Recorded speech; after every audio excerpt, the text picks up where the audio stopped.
Love marriage ठीक है कि अरेंज मैरिज ठीक है? सुप्रीम कोर्ट के ऊपर भी एक चीज है समाज। जो अरेंज मैरिज है वो आप उसके बारे में कुछ नहीं जानते हैं। लव मैरिज है कि आप उसको 3 साल 4 साल से जान रहे हो, दूसरी शादी कराया जाता है तो एक्चुअल में तुम देखोगे तो एक तरह का उसका डिवोर्स हो रहा है। वो मेंटली शादी कर चुका है किसी से। इसमें उस माँ बाप की भी गलती नहीं और इसमें आप लड़की लोगों की भी गलती नहीं है ना। देर ना हो जाए, कहीं देर ना हो जाए। उसके बाद पता चला वो कहीं और फसल था तो लव हुआ कहाँ जो लव मैरिज हो। सवाल गलत है, आप तो पहले से फसल है। अगर लव मैरिज इतना ही अच्छा होता है, सबसे ज्यादा डिवोर्स वही होता है। रीजन समझो क्या होता है।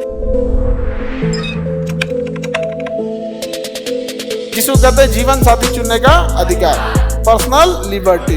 पर्सनल लिबर्टी ये बड़ा फेमस मामला था, लेकिन ये मामले ने ये दिखाया कि भारत में समाज के सुप्रीम कोर्ट के ऊपर भी एक चीज है समाज। सुप्रीम कोर्ट का फैसला भले आ गया बट समाज उसको जल्दी एक्सेप्ट नहीं करता।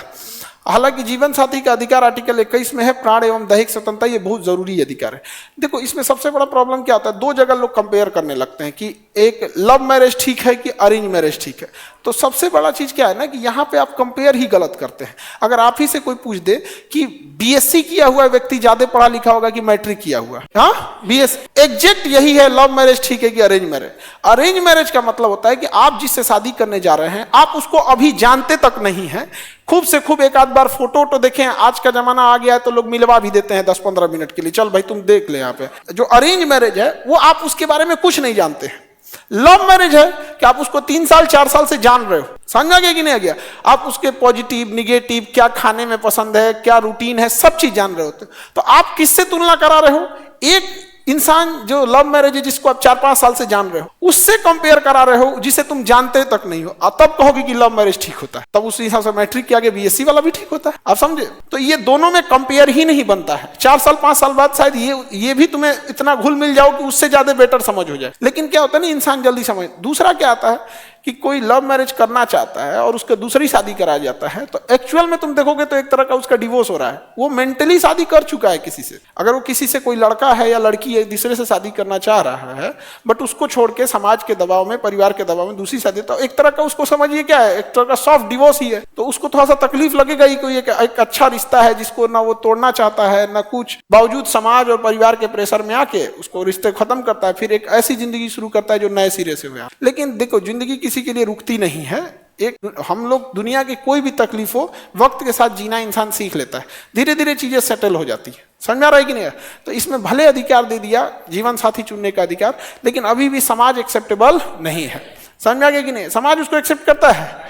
नहीं करता है। यहाँ पे माँ बाप एक लड़की का जीवन का सब कुछ ख्याल रखते हैं, सब कुछ जो मांगेगी, जितना उसकी क्षमता रहेगी माँ बाप उसको खाने पीने पहनने ओढ़ने सारा दुलार प्यार देंगे यहाँ पे। लेकिन उसकी जिंदगी का सबसे बढ़िया इंसान छीन लेंगे समाज के दबाव में आकर। समझ आ गया? इसमें उस माँ बाप की भी गलती नहीं है और इसमें आप लड़की लोगों की भी गलती नहीं। इसमें 70% आप मानिए कि बॉयज और 30% गर्ल्स की गलती। आप देर से कामयाब हो रहे हो। आप समझो एक बेरोजगार के लिए लड़की अपने माँ बाप से और समाज से कितना लड़ेगी। तुम ही को कहते हैं कि तुम जल्दी कामयाब होके आओ। अभी तुम सपोज करो अभी तुम पढ़ाई कर रहे हो, 1 आध साल में तुम बन के आ जाओ, तुम आईएएस निकाल लो, डीएसपी निकाल दो। कोई बहुत बड़ा चीज नहीं है कि डीएसपी निकालोगे, तुम एक गवर्नमेंट जॉब लेके आ जाओ, लड़ लेगी तुम्हारे लिए। क्योंकि समाज को हिसाब से भी तो देखना है किसके लिए लड़ेगी। तो आप देर से कामयाब होते हैं। इससे पहले कि आप किसी को चांदी का पायल पहनाते हैं, कोई सोने का कंगन पहना चुका होता है। इसलिए कामयाब जल्दी होइए कि देर नहीं हो जाए आपके लिए। ना तो गाना है ना, देर ना हो जाए, कहीं देर ना हो जाए, हो जाता है देर यार। दूसरा एक और चीज है ना कि देखो लड़कियों को ना इंडियन सोसाइटी जो होता है ना कि उनके लिए कहता है कि भाई इनकी शादी भी जल्दी करा के निपटा देना चाहिए, ऐसा दिमाग में मेंटली में भरा हुआ है। तो आप देखेंगे ना अगर लड़की 20 साल हो गई ना, क्रॉस हो गई, तो उसको ढूंढना लोग चालू कर देते हैं, उसके लिए लड़का ढूंढना चालू कर दे।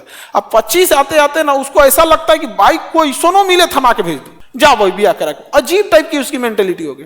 लेकिन पुरुषों में देखना, जब तक वो कमाएगा नहीं ना तब तक कोई खोजना ही चालू नहीं करेगा, अगुआ नहीं आएगा, ना घर वाला इनिशिएट करेगा ना अगुआ आएगा।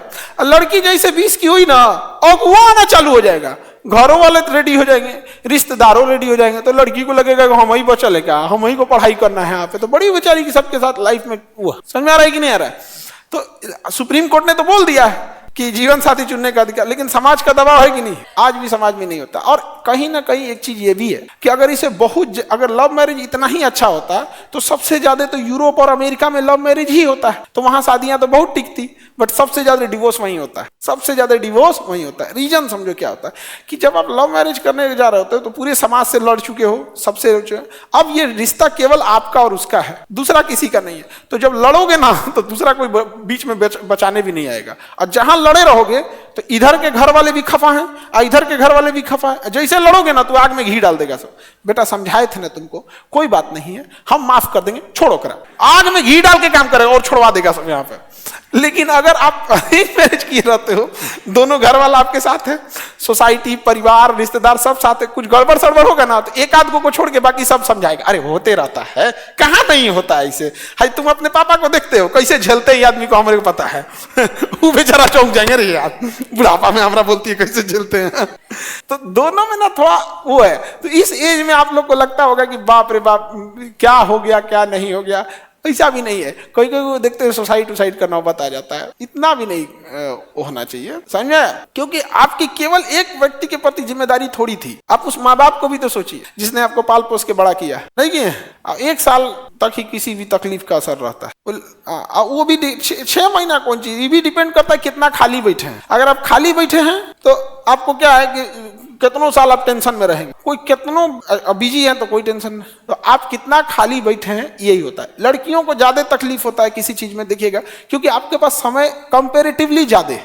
इसलिए देखिएगा फिल्म में ना हीरोआ मर जाएगा तो हीरोइनिया एकदम पागल हो जाएगी, नागिन उगिन बन जाएगी अगले जन्म में अगला जन्म तक इंतजार करेगी किस चीज के लिए? बदला लेने के लिए। हीरोआ जहां मरेगा नागिन बन जाएगी, भूत बन जाएगी, चुड़ैल बन जाएगी, अगला जन्म में भी ओकरा ले जाएगी, क्योंकि खलिया बैठल थी। पुरुष सब में देखना ना, हीरोइन मर गई ना तो घूम घूम गुंडवन सबको मार देगा, बदला पूरा हो गया, और फिर इधर मुस्कुरा देगा लड़कों का दिल होटल होता है, होटल, चाहे जितना बेहतर हो, यहाँ परमानेंट ही किसी को रहने नहीं देता है। ये वो बमनी क्वेश्चन है कि कोई किसी से ब्याह करना चाहता था, 2-4 साल से एक दूसरे को समझ रहे थे, उसके बाद पता चला वो कहीं और फसल था, तो लव हुआ कहाँ जो लव मैरिज होगा? तो सवाल गलत है, आप वो तो पहले से फसल है वहां अरे किसी का प्री एग्जाम निकलेगा तब ना मेंस लिखेगा जी, वो प्री में फेल भइले वहां गजब सवाल पूछ रही, क्या उससे लव मैरिज होना चाहिए कि नहीं होना चाहिए? अरे भाई उसको पहले लात मारना चाहिए नहीं समझे? देखो ये सारी चीजें जो होती है ना, ये सारी चीजें ये एज पे डिपेंड होती है, ठीक है? जिस एज में आप हैं, इस एज में सबसे ज्यादा आपको लगता होगा कि कोई जीवन साथी अच्छा मिल जाए, चाहे वो लड़का हो या लड़की। इस एज को खत्म करते आपका 1.5-2 साल किसी का, मान के चलो अब में सब एक ही एज के तो है नहीं, जिस दिन आप 25 क्रॉस करने लगेंगे, 25-26, आपका ये भूत अपने से उतर जाएगा आराम। देखो ये इसमें कोई बहुत बड़ा रॉकेट साइंस की जरूरत नहीं पड़ती है। जैसे आपका खिलौनों का भूत उतर गया ना, आज कोई आपको लाख अच्छा खिलौना दे देगा रिमोट से चलने वाला, अरे रख ना यार, तो खेले का उम्र रही है। उसी तरह जैसे आप क्रॉस करिएगा ना, एक ऐसा एज आएगा ना जिससे में आपको कोई हिसाब से मतलब नहीं रहेगा।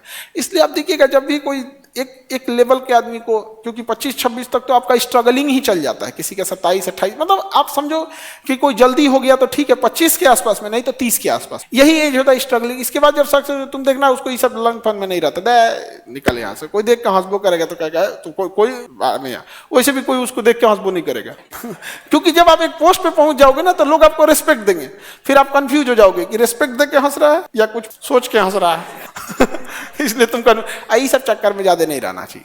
आगे बढ़े, कोई चीज पहले से सोच के रखोगे तो थोड़े होगा, समझ गया? क्वेश्चन समझ में आ गया बमनी? सर आपको देखकर तो आपकी बात सुनकर भरोसा ही उठ गया ये सब चीजें पे। हाँ ठीक है बाबू, आगे बढ़े। सर हमको भूत उतर गया। देखो हम इस सब में ज्यादा बहुत ज्यादा नहीं समझाते, हम आपको प्रोज एंड कॉन समझा देते हैं कि देखो भाई पॉजिटिव रहेगा या नेगेटिव रहेगा, समझा? और उसके बाद आपको अपना समझना है, क्योंकि जिस एज में आप हो, आप कोई दुनिया कोई ताकत नहीं समझा सकता। किसी बच्चे को आप लाख प्रवचन दीजिए, वो खिलौना खेलवे करेगा। तो जिस एज में आप लोग हैं आप सुधरेंगे नहीं इसमें, ठीक है? लेकिन फिर भी अगर बीच का रास्ता बताना चाहते हैं तो जल्दी कामयाब हो जाना, जल्दी कामयाब हो जाओ। और जल्दी कामयाब हो जाओगे तो थोड़ा सा सहूलियत ज्यादा रहेगी, फिर जाति सब बीच में उतना बड़ा बाधा नहीं आएगी, अदरवाइज में ऐसे में बहुत दिक्कत होने लगती।